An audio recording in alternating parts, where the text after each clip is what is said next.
In this video I would like to introduce one important identity first, one important relation, very useful in mathematics and in physics. After that we will also compute our first derivative. But let's start with the identity that I want to introduce. The identity that I want to introduce is the following. So it's a limit as h, let's call it h, as h goes to 0 of h times x plus 1 raised to the power of 1 over h. What is this telling us? It's telling us essentially that we are considering a multiplication of numbers of the type 1 point something very small, 0, 0, 0, an infinite number of 0, and then we have something different from 0. So this number is just a little bigger than 0. It also depends on x. So I'm thinking that in this case x is positive. If x is negative, this number is not actually 1.000001, but it would be 0.99999 and so on and so forth, 9999. You get the idea, okay? So this number is infinitesimally close to 1 in general.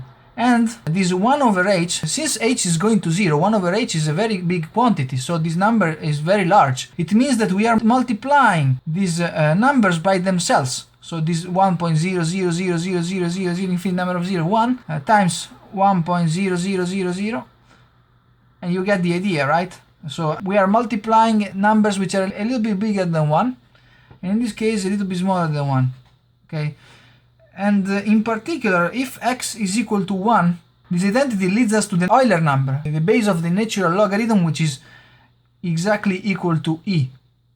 But if there is an x here, this x just appears right here. So this is e to the x, and we can take this as a definition. Usually in calculus this is taken as a definition. The number e is approximately equal to 2.718, something like that. So it's about 2.7. And the idea is the following. So you can be more rigorous, but as I said, this course is not rigorous. I want to give you the main ideas without losing details, of course, because you have to be able to understand. This was the first formula that I wanted to introduce in this lecture.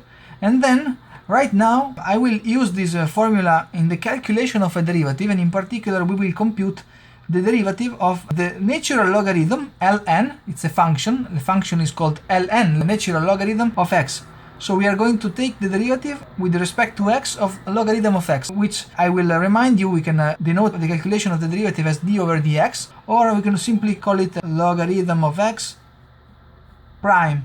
And this prime means differentiate the function with respect to x, essentially. And the other definition is the following: logarithm of x plus dx, which is the one that we will use, logarithm of x divided by dx, okay? And this dx is something very small which goes to 0, so I could also put the limit sign here. Okay, let me do this, but just to remind you, I could say limit of delta x going to 0, logarithm of x plus delta x minus logarithm of x divided by delta x, okay, as delta x goes to 0. So I can also write it like this.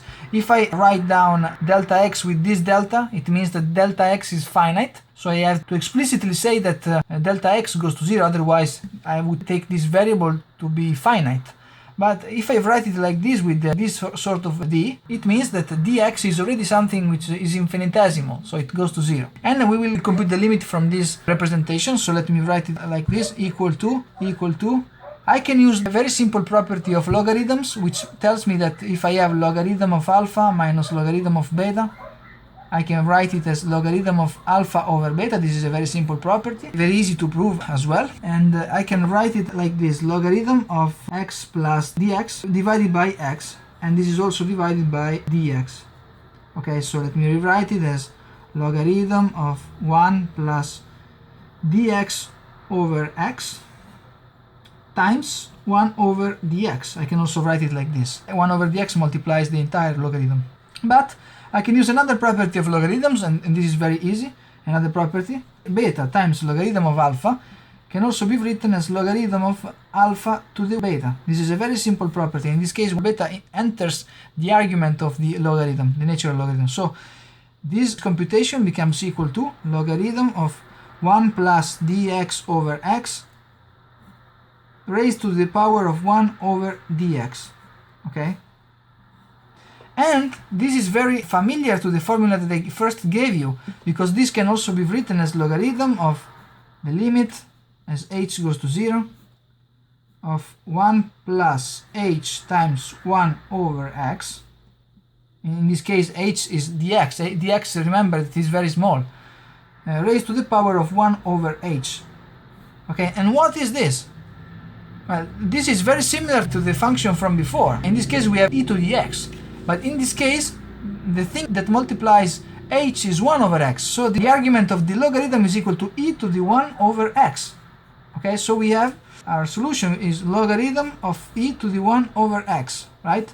But if we have logarithm of e, well, remember that the exponential is the inverse function of the logarithm. It's like writing down f, the function calculated at the inverse function of x.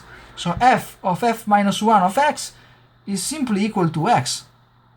Because it's like saying, okay, we have a function like this. We have a point here. Okay, this is f of x, for instance, if this is equal to x. But if we say take f inverse of f of x, if we want to take the inverse, we must start from the ordinates.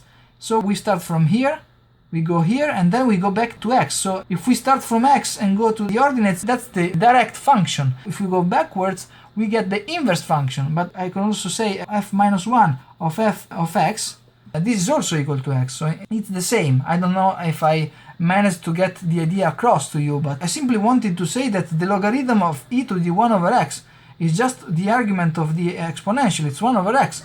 So this is our derivative. Our derivative, essentially, the derivative of logarithm of x is equal to 1 over x. So this is our first calculation. And this is something that you should remember by heart. This derivative comes across very often in science.